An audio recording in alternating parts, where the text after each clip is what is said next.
Nouria, tu travailles donc à INRAE, tu démarres une thèse, enfin tu as une thèse en cours sur le numérique en élevage ovin, et avec toi on va voir voilà, si c'est un allié, potentiellement un allié au service des éleveurs. Quelques mots peut-être sur ta thèse? Oui. Alors, peut-être prendre un micro, Nouria.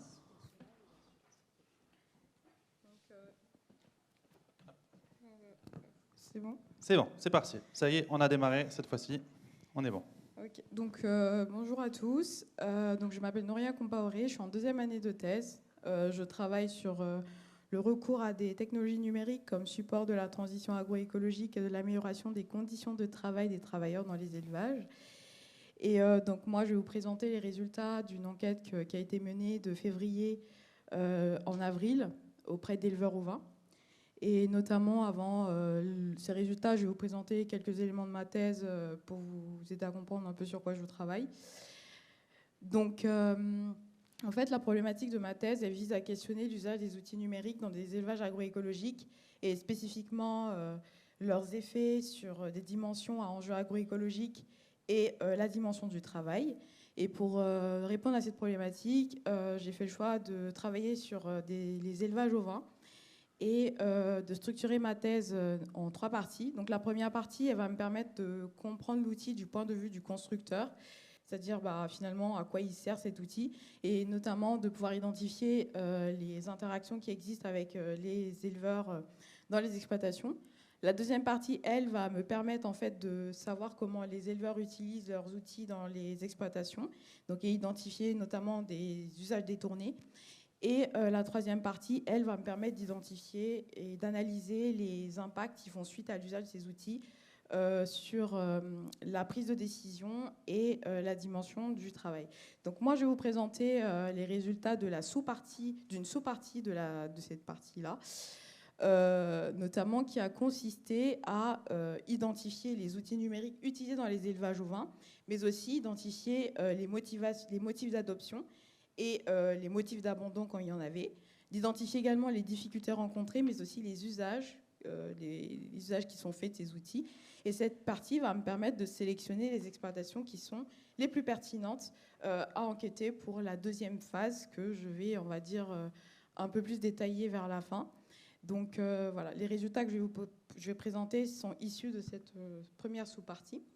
Donc je vais commencer notamment la présentation de ces résultats avec le périmètre géographique de l'étude qui a concerné 4 régions principales, donc la région Auvergne-Rhône-Alpes, la Nouvelle-Aquitaine, l'Occitanie et la région PACA. Donc 75 enquêtes ont été réalisées en tout. Et sur ces 75 enquêtes, on a... alors, il y a quelque chose qui n'est pas totalement bon par là, mais c'est 80% d'éleveurs qui ont notamment des ovins allaitants, 16% qui ont des ovins laitiers, et on a 4% en fait qui ont en gros les deux. On a une majorité d'éleveurs qui sont en bio et qui sont soit en GEC ou en exploitation individuelle. Pour ce qui concerne les effectifs, on a un peu plus de 70% des exploitations qui ont entre 50 et 300 brebis, et notamment un effectif moyen qui est autour de 218 brebis. Pour ce qui est de la SAU, on est sur à peu près 60% des exploitations qui ont moins de 100 hectares, avec notamment une SAU moyenne à 110 hectares. Alors, ce qui apparaît pas là, c'est que il y a aussi, on a eu à demander quelles sont les surfaces fourragères utilisées uniquement pour les ovins. Et là, en fait, on a des surfaces moyennes autour de 88 hectares.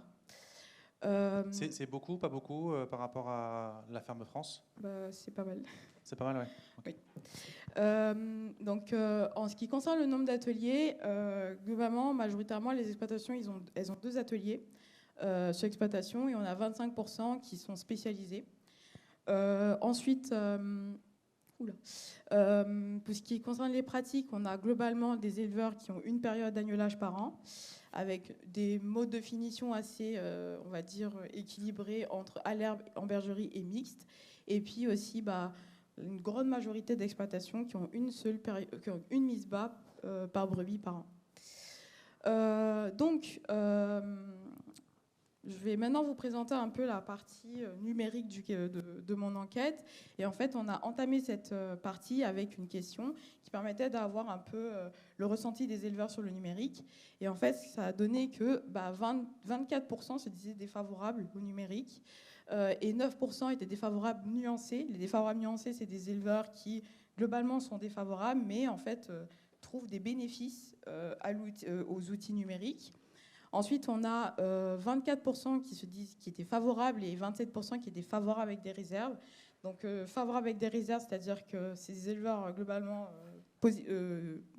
pour le numérique, mais en fait, qui identifient des points de vigilance. Donc, je pense à cette éleveuse qui nous disait que le numérique, ça lui a permis d'améliorer ses conditions de travail, mais que ça ne remplacera pas l'humain. Et on a 16% d'éleveurs qui sont mitigés, c'est-à-dire qu'il n'y a pas de position fixe en fait. Et j'ai en tête cet exploitant qui nous disait que le numérique, c'est à la fois le poison et le remède. Cette diapositive vous montre un peu le nombre d'outils et le type d'outils qui ont été identifiés lors de l'enquête. Il y en a à peu près une vingtaine, je pense 23, qui sont regroupés en 5 fonctions principales. Et en fait, ce qu'on constate, c'est que globalement, 83% des exploitations utilisent des outils qui permettent d'organiser, de gérer leur exploitation, et 53% utilisent des outils qui permettent d'observer et de mesurer. Alors en moyenne, les éleveurs utilisent 3 outils numériques, et sur ces 3 outils, il y en a un qui est au moins un logiciel.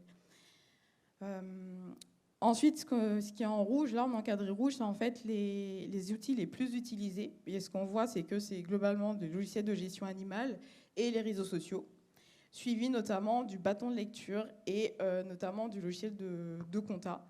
On précise ce que c'est que le bâton de lecture ? En fait, c'est une espèce d'appareil qui permet de lire les boucles à distance. À distance, voilà.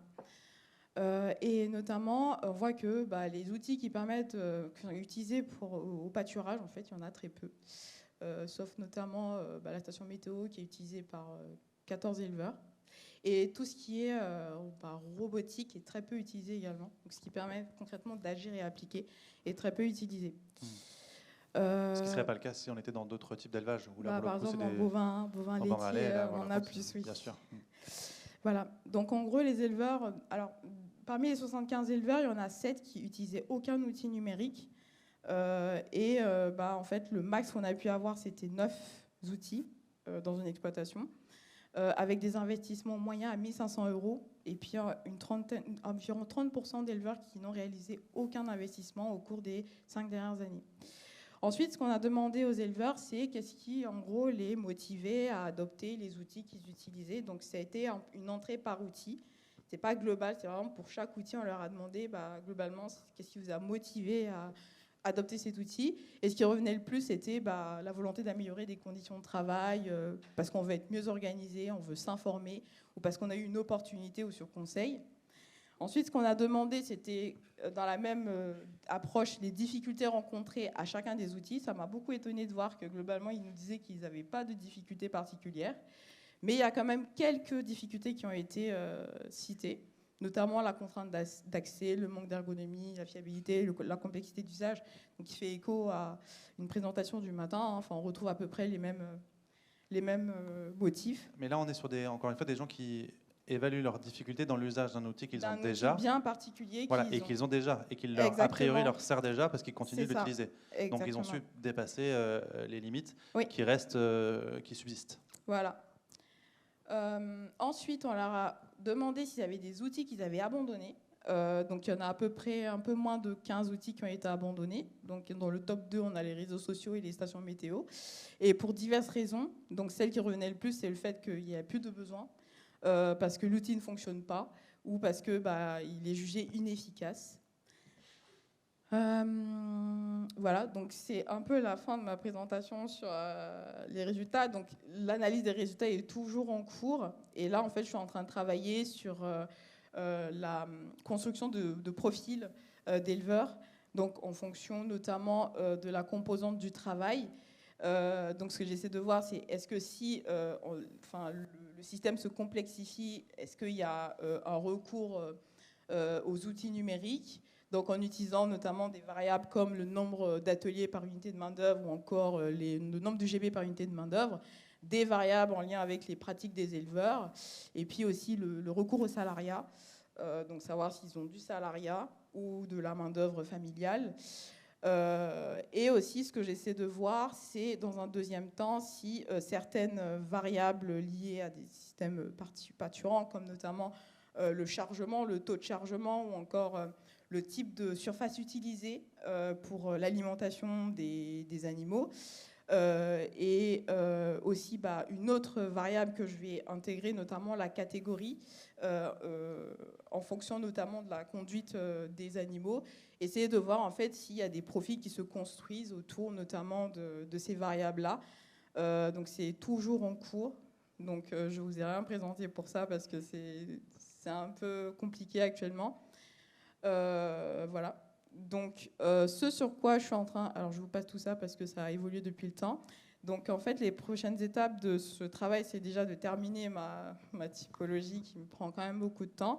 Et en fait, à l'issue de cette identification de ces profils, ce que je vais faire, c'est que je vais en sélectionner une vingtaine que je vais aller enquêter pour, en fait, établir alors, j'ai perdu mes mots.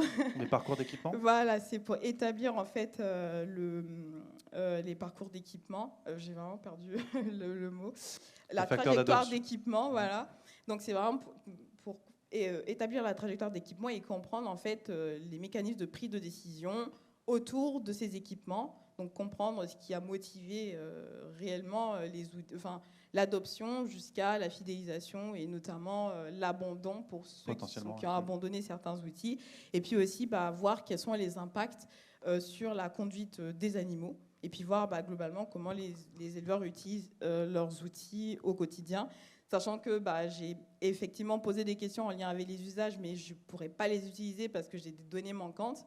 Mais ça m'a permis notamment de m'éclairer sur le fait que, en fait, certains outils, comme je prends le cas de la station météo qui permet d'avoir des données sur la météo, en fait, sont utilisés pour prendre des décisions. Par exemple, pour est-ce que je fais les foins, est-ce que je sors les agneaux et les brebis, mais ça me permet de m'éclairer sur ça, ça va alimenter ma discussion. L'étape d'après qui sera peut-être plus qualitative, plus approfondie avec cette sélection d'éleveurs pour aller jusqu'à vraiment comprendre de A à Z qu'est-ce qui est leur usage et le parcours et leur trajectoire d'équipement pour reprendre tes termes. Exactement. Merci beaucoup Nouria. Ce que je te propose, c'est qu'on passe directement à la présentation d'après et qu'on fasse une salle de questions qui couple les deux interventions parce que l'intervention de Charlotte Dehaye me semble assez complémentaire de ton propos. Mais donc merci beaucoup et à tout de suite.